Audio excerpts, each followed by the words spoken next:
tudo bem? Eu me chamo Gabriela Treteschi, sou parte do time de Carlotas, sou psicóloga e atualmente eu coordeno o programa Explore Carlotas, que é a nossa ação social dentro da área da educação. Atualmente a gente leva educação emocional para escolas e instituições de assistência da rede pública de São Paulo.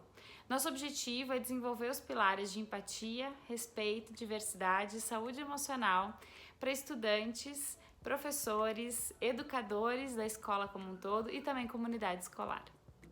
A gente acredita que desenvolver espaços seguros emocionalmente é o que vai permitir que as pessoas se desenvolvam de forma mais autônoma e mais saudável. O que a gente quer dizer com isso? Que espaços seguros permitem tanto a aprendizagem quanto o desenvolvimento das habilidades e competências que vão gerar uma vida mais autônoma, que vão gerar uma vida com mais equilíbrio para cada uma das pessoas que circulam nesses ambientes de convivência. Especificamente hoje, a gente vai conversar sobre o Guia de Fortalecimento da Escuta da Infância na Pandemia. Carlota se preocupou de forma muito intensa com principalmente jovens e estudantes que fazem parte do nosso programa e que durante a pandemia ficaram sem um acesso direto à educação, por uma questão de dificuldade de acessar as aulas online ou vários outros desafios que estavam vivenciando dentro do seu ambiente, dentro do território onde vivem. Pensando nisso e pensando todos os efeitos que a pandemia está gerando em todas as gerações, mas aqui especificamente a gente vai falar da infância, a gente construiu um material pautado nas diretrizes da Unicef e dos direitos da infância. Como estão as nossas crianças? Como é ser criança em uma pandemia? Quais são os espaços que as crianças estão ocupando nessa pandemia? Quais são as suas necessidades? Quem está olhando para as crianças? E que marcas estão ficando de toda essa trajetória? Tentando responder essas perguntas, a gente chegou à conclusão de que é preciso reforçar e fortalecer a nossa capacidade de escutá-las. Então hoje a gente vai falar um pouquinho sobre essa escuta. Por onde começar? Aonde a gente pode se apoiar e quais os caminhos possíveis para a gente se aproximar e dar suporte para essa geração que está enfrentando desafios inéditos que nós, adultos, não vivemos. Escutar as crianças é um gesto sensível. E esse gesto nos aproxima da tentativa e do exercício de respeito aos seus direitos. Escutando as crianças, a gente se aproxima das suas necessidades. Escutar não é dar a voz, afinal elas já têm uma voz. É permitir que essa voz exista. É permitir que essa voz ocupe os espaços, tanto da família quanto da escola e outros grupos de convivência. De quem é a responsabilidade por educar? O que nós adultos podemos fazer para que de fato a gente garanta que os direitos da infância sejam respeitados? As crianças são seres de direitos, vamos reforçar isso, e elas merecem o nosso respeito.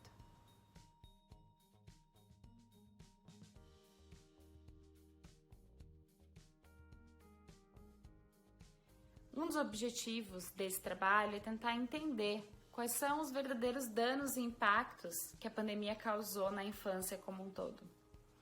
A Unicef divulgou em março de 2021 um estudo onde faz um levantamento desses principais impactos causados, e alguns se destacam. O primeiro deles é o próprio fechamento das escolas e, com isso, a diminuição do acesso à educação, ou seja, um impeditivo ao cumprimento dos direitos da criança, os direitos da infância de ter acesso à educação e de estudar. O segundo item, o segundo grande impacto foi um aumento drástico na questão do trabalho infantil, assim como o casamento infantil, a violência doméstica, a pobreza e o adoecimento emocional. Estima-se que até novembro de 2020, mais de 2/3 dos serviços de saúde mental para crianças e adolescentes foram interrompidos. Um dos principais aspectos para qualificar essa nossa escuta é perceber como é que as crianças estão se comportando, como é que elas estão manifestando o que elas estão vivendo. Existem poucas pesquisas já concluídas desde o início da pandemia, mas já conseguimos tirar uma temperatura, a gente já consegue perceber algumas manifestações bastante preocupantes na infância. Alguns, vamos dizer assim, alguns sintomas e alguns comportamentos que merecem a nossa atenção já estão sendo manifestados por elas, como, por exemplo, alta irritabilidade, tristeza intensa, insônia ou pesadelos, agitação, desesperança, apatia, desregulação alimentar, medo intenso, desatenção, dependência excessiva dos pais e muitas outras manifestações. Pensando em saúde emocional, a gente pode perceber que esses são sinais de grande desestabilidade. Portanto, é urgente que a gente qualifique a nossa escuta e qualifique as relações e os vínculos que a gente está estabelecendo com as nossas crianças para realmente se aproximar delas. Bom, e agora chegou a hora do como. Como a gente qualifica essa escuta? Como a gente realmente vira um canal de apoio, de transformação e de suporte para os nossos jovens? Existem muitos caminhos para isso e Carlotas aqui vai apresentar uma possibilidade. Não é uma receita de bolo, não é um processo linear, não são 5 passos fáceis para garantir o sucesso na saúde emocional. Mas são algumas dicas e alguns pontos de apoio que podem favorecer a relação. Ou seja, pode transformar o ambiente e a maneira como a gente se relaciona com as crianças em um clima mais leve e de verdade fazer grandes transformações na maneira como essas crianças estão se construindo e construindo todos os seus recursos internos para lidar com os grandes desafios da vida. Ok, e como é que a gente pode exercitar? A gente vai falar de 5 principais pontos. Então, o primeiro ponto deles é qualificar a nossa presença. O segundo é falar da nossa postura investigativa. O terceiro, ofertar repertório. O quarto, a gente vai falar de recursos lúdicos projetivos. E o quinto, recursos de criação de diálogo. Vamos ao primeiro passo. Qualificação da nossa presença. O que é isso? Estar inteiro na relação, ou inteira, né? Na relação com a criança. É escutar de maneira genuína. É quando dentro da gente existe um interesse verdadeiro de ouvir o que a criança está passando, ouvir o que a criança tem a dizer e realmente se interessar pela maneira como ela enxerga o mundo. Para isso, é preciso silenciar um pouco o nosso próprio mundo interno. Nós, adultos, somos muito acostumados a viver situações onde a gente é que coordena todas as ações. E normalmente é assim. No entanto, a gente precisa também dançar a música conforme a música da infância, né? Então, entender a maneira como eles enxergam o mundo, entender as suas percepções, investigar junto quais são as suas necessidades e escutar olhando para a emoção. Atrás de toda fala, atrás de todo comportamento, tem uma necessidade buscando ser atendida. Nenhum comportamento é só birra, ou é só desconforto, é só um choro. Por trás sempre tem alguma vontade, alguma necessidade precisando ser ouvida. Então, nosso primeiro ponto é realmente buscar na gente, investigar qual é o nosso verdadeiro interesse de ouvir as nossas crianças. E para isso, fazer um exercício devagar, contínuo, de silenciar as nossas verdades. Realmente abrir o benefício, né, de ouvi-las, abrir espaço para que elas também ocupem esse lugar de convivência. O quanto as crianças participam dos diálogos, né? Não só uma fala pela fala, mas o quanto as falas estão realmente interferindo nas nossas decisões, tanto dentro de casa quanto dentro dos espaços escolares ou outros espaços em que elas convivem, enfim, pertencem. Como as crianças realmente estão afetando esse ambiente na nossa volta.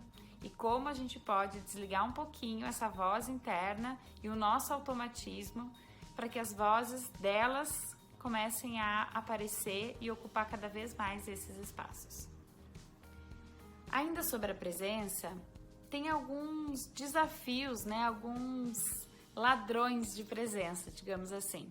Então, normalmente, quando a gente está tentando ouvir e ao mesmo tempo a gente está mexendo no celular, escutando um podcast, vendo um vídeo e tem alguém tentando buscar a nossa atenção, é muito difícil que essa pessoa se sinta escutada de verdade. Então, se a gente puder parar um pouquinho os nossos distratores, mesmo que seja por um espaço curto, a gente não precisa, nem conseguimos fazer isso durante um dia inteiro, mas mesmo que por um espaço curto, se a gente conseguir pausar, diminuir um pouquinho os nossos distratores e mostrar disponibilidade corporal, olho no olho, na altura da criança, muitas vezes pode fazer uma grande diferença na maneira como ela se sente e ela se percebe. Quando a gente tem um eco, ou seja, quando o outro para o que está fazendo para nos ouvir, isso tem grande poder. O segundo grande ponto é a postura investigativa. Não é simples, mas também não é impossível. A ideia da postura investigativa é assumir esse lugar do não saber. Cada ser humano vive as emoções e percebe o mundo de uma forma muito única. Por mais que algo pareça óbvio pra gente, pode não ser óbvio pro outro. Aliás, mais do que isso, pode ser completamente diferente pro outro. E assumir uma postura investigativa é assumir a possibilidade da gente talvez perguntar ao invés de interpretar. Perguntar e dar espaço para a criança responder como ela vê uma determinada situação, como ela sente aquela emoção.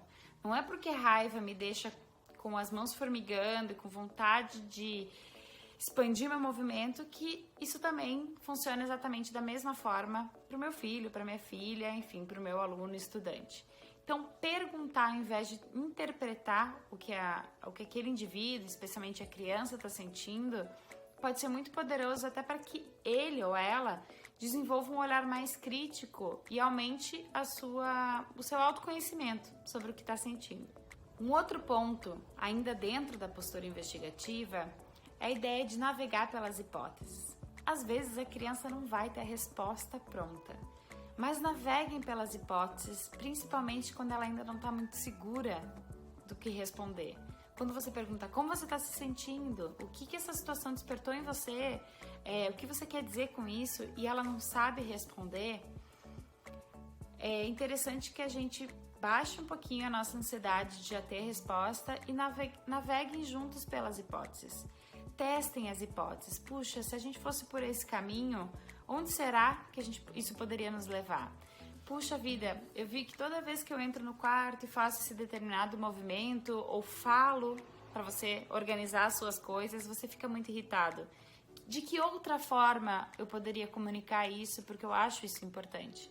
Então, navegar pelas diferentes hipóteses, imaginando soluções, imaginando caminhos, pode fortalecer o vínculo e, mais do que isso, aumentar o próprio repertório de caminhos, aumentar o repertório de escolhas que essa criança tem diante das emoções. As emoções não precisam ser determinantes. Toda vez que eu sinto tristeza, eu preciso me fechar, me isolar e chorar. Não necessariamente, existem outros caminhos. Existem outras maneiras da gente enfrentar esses desafios emocionais. E cada um deles guarda um tesouro, guarda uma possibilidade. Quanto mais possibilidades a gente tiver, maiores são as chances da gente descobrir um caminho assertivo para manifestar a nossa emoção no mundo. E juntos, quem sabe, adulto e criança, a gente consegue descobrir novos caminhos. Caminhos mais tranquilos, caminhos com menores atritos, caminhos um pouco mais leves da gente transitar pela emoção. Afinal, as emoções são passageiras.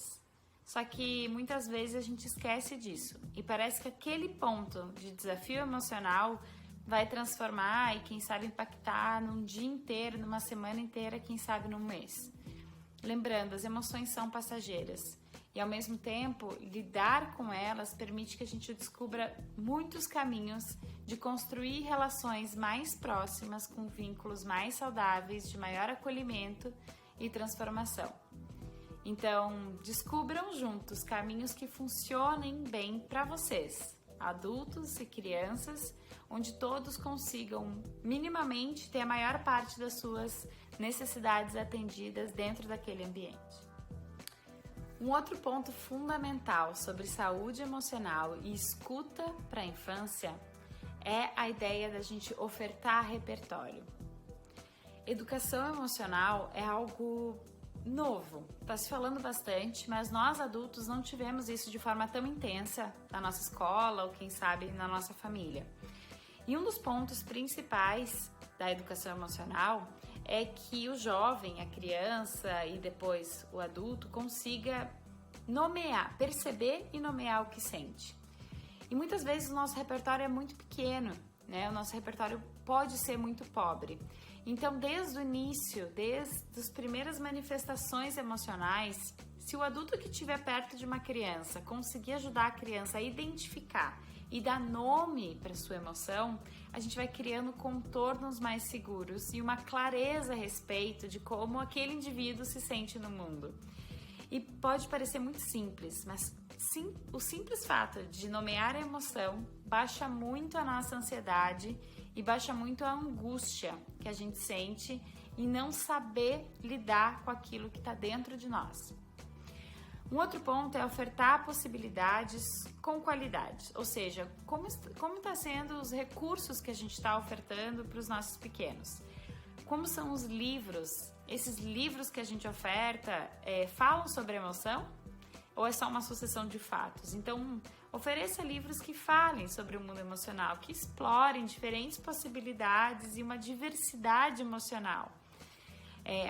Assim como os livros, os filmes, as séries, as músicas, as atividades, o que você puder ofertar que qualifique e mostre diferentes personagens de diferentes culturas, com diferentes narrativas de vida, vivendo as emoções, vai permitir que a própria criança se espelhe nesses personagens, se reconheça e, quem sabe, guarde lá na sua memória alguns caminhos e possibilidades de enfrentar aquelas emoções que não são tão fáceis assim de lidar. Uma outra estratégia fundamental, criativa e que exige um pouco de nós, mas vale muito a pena experimentar, é o uso de metáforas. Muitas vezes a gente ainda não sabe, ou nós adultos não sabemos, ou a criança ainda não consegue reconhecer exatamente qual é o nome da emoção que ela está vivendo. Mas todos nós, enquanto indivíduos, temos uma capacidade simbólica muito grande. Então, o uso de metáforas é sensacional para que a gente ajude a criança a nomear aquilo que está passando dentro dela. Então, por exemplo, quando a gente compartilha, puxa, hoje eu me senti triste, com uma vivência pesada, como se fosse uma grande pedra, parece que eu tive que puxar uma pedra ao longo do meu dia inteiro. A criança ainda pode não reconhecer o conceito de tristeza, mas ela vai saber simbolizar e vivenciar o que é esse peso dessa pedra. Ela consegue sentir e perceber, mesmo ainda com a linguagem sendo desenvolvida e ainda nem tendo total consciência do que é a tristeza. Mas isso se repetindo, ela vai criando um cérebro, uma capacidade maleável de perceber as suas próprias emoções no mundo. E tendo, de novo, cada vez mais criatividade, flexibilidade, possibilidade de viver de forma menos rígida e mais fluida todas essas emoções que surgem aí ao longo do dia a dia e da rotina dela. Um outro tópico que eu particularmente amo de paixão são os recursos lúdicos e projetivos. O que significa isso? São recursos onde a gente cria e oferta espaços de criação. É como se a gente criasse uma plataforma para que dentro dessa plataforma, com segurança, a criança pudesse experimentar livremente sem tanto julgamento. Então, evitar julgar e moralizar as ações da criança quando ela está no momento criativo. A gente sabe que desde pequenininho a gente tem uma tendência a orientar o que é certo e o que é errado. E de forma alguma eu estou desconstruindo esses valores que são muito importantes para sua família. Mas ao mesmo tempo, dentro do espaço criativo, se logo as primeiras manifestações aparecem e a gente julga, a criança vai diminuindo a capacidade dela e se desconectando com esse olhar criativo, com esse fluir da sua expressão. Então, usar a arte e o lúdico, ou seja, brincadeiras, jogos, pinturas, o próprio ato de brincar junto de forma livre e espontânea com objetos no espaço e deixar que várias expressões surjam, inclusive as emocionais, mesmo aquelas que não são tão fáceis pra gente. Quando a gente permite que essas expressões fluam, muitas vezes uma tensão pode se esvaziar ali, ou, contrário, no próprio brincar a criança acha um recurso criativo para lidar com uma raiva, com uma tristeza, com uma irritação, com um momento mais angustiante para ela. Então, o brincar livre, e aqui o que a gente está chamando de recursos projetivos, onde a criança consegue projetar um pouco do mundo interno dela em algo seguro. Porque é muito mais fácil para a criança falar, por exemplo, como um personagem se sente do que como ela se sente. Ainda é muito ameaçador para ela, talvez, correr alguns riscos, né? Ao dizer que ela não está se sentindo bem, que ela não está feliz. É muito diferente de falar sobre um personagem. Por isso aqui em Carlotas a gente tem tantos contos e a gente percebe o quanto as crianças se deliciam ao falar dos contos, ao falar dos personagens que vivem dentro desses contos. Porque elas podem viver um pouco daquilo que o personagem está vivendo e com isso elas aprendem muito. Então, usar recursos onde a criança possa livremente botar aquilo que está dentro dela de uma maneira segura, sem que alguém vai ficar o tempo todo julgando, moralizando e recortando essa expressão. Um outro ponto fundamental, e aqui é o quinto e último ponto do nosso guia, é usem e abusem dos recursos de criação de diálogo. Busquem se aproximar. Dialogar é uma das ferramentas mais potentes, não só para que a gente realmente entenda o que está acontecendo com as nossas crianças e com os nossos jovens, mas também o mesmo recurso pode ser usado para vocês elaborarem juntos algumas possibilidades de cuidado. É a partir do diálogo que a gente consegue estabelecer um acolhimento de verdade. É onde a criança começa a se sentir segura o suficiente junto, né, com essa constância, onde existe uma frequência, onde ela sabe que quando precisar, ela vai poder contar o que está se passando com ela. Onde a gente não perde esse lugar de eu estou aqui para você. Para isso acontecer, a gente aqui indica que vocês abracem diferentes linguagens. A gente, adulto, usa muito a fala, a palavra, mas existem muitas formas desse diálogo acontecer, principalmente com crianças bem pequenas. Muitas vezes a gente espera que a criança diga: eu não gostei disso que você fez porque isso me deixou chateado. Mas não é assim muitas vezes que a expressão emocional acontece. Às vezes é num banho, onde a criança está um pouquinho mais relaxada, ela fala sobre algo que não está legal. Às vezes é ao contar a história, como eu falei antes, ela se percebe num personagem e fala algo sobre o personagem. Às vezes é dançando, é numa expressão corporal, é num olhar que ela dá quando alguém faz um comentário na mesa. Enfim, existem muitas possibilidades delas comunicarem aquilo que elas pensam e sentem. Um ponto bem importante dentro dessas criações de diálogo é estar disponível para mudar de opinião. Existe algo muito potente quando a criança percebe que algo que ela diz me afetou, né? Afetou a gente adulto a ponto da gente dizer: você tem razão nisso, nisso, nisso, nisso. Mas, e até a gente pode trazer outros contrapontos, não tem problema. Mas quando a criança percebe que a nossa opinião não é sempre a mesma e sempre rígida, e que não importa o que ela faça, a gente nunca vai mudar o nosso ponto de vista, quando ela percebe que a gente está aberto para isso, ela se aproxima. E aos pouquinhos vai compartilhando, comunicando aquilo que é importante para ela. Não é fácil, porque a gente fica muito mais seguro quando a gente tem certezas sobre as coisas. E muito do olhar da criança é desconstruir algumas certezas que a gente usa ao longo da vida. Então, se permitir estar aberto, de verdade, genuinamente, para ouvir aquele outro ser que está ali na nossa interação e com a gente, pode ser algo muito potente. Ainda na linha do diálogo, tem um último ponto aqui que a gente gostaria de trazer, é uma proposta. Que vocês façam mais convites e combinados do que regras. Existe uma diferença tênue, sutil, mas muito potente aí dentro desse item. As crianças, elas têm muito mais capacidade do que muitas vezes nós adultos percebemos nelas. Então, quando a gente faz um convite e um acordo, um combinado, elas se sentem parte daquela relação e corresponsáveis por fazer dar certo aquilo. Muito diferente da regra. A regra vem de cima para baixo. A regra ela é imposta muitas vezes. Eu sei que vão ter alguns itens que são inegociáveis para sua família porque eles tratam de valores e tá tudo bem. E eu acho que transformar esses itens inegociáveis em combinados, onde as duas partes entendem o que aquilo quer dizer, é um primeiro passo para a relação ficar um pouco mais harmoniosa entre vocês.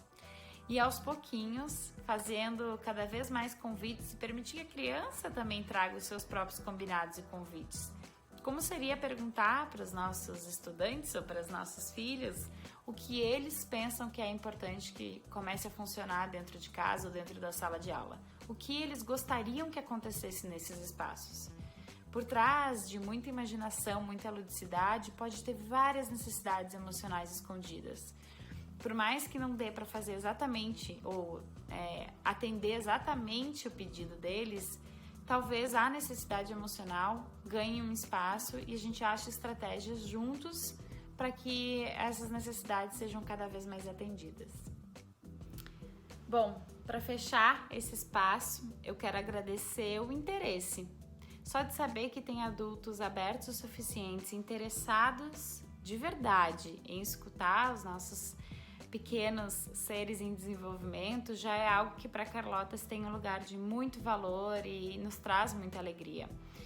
Não é fácil ser criança num mundo regido por adultos e onde a dança e a música dos adultos toca muito mais do que a das crianças. Mas é possível conviver, é possível que dentro dos limites seguros, daquilo que funciona para cada família, para cada turma, para cada escola, uma instituição, é muito potente pensar que todos podem conviver. E olhar para a infância não só no sentido de pensar no futuro delas. Olhar para a infância porque, como diz a frase que a gente compartilhou da Unicef, a infância já está aí. A criança já é um ser que está vivendo, é um ser de direitos e que merece ter uma vida sadia, uma vida em equilíbrio, uma vida com as necessidades atendidas desde o momento que ela vem ao mundo. A gente não precisa só pensar o que elas vão ser, o que elas vão construir no futuro.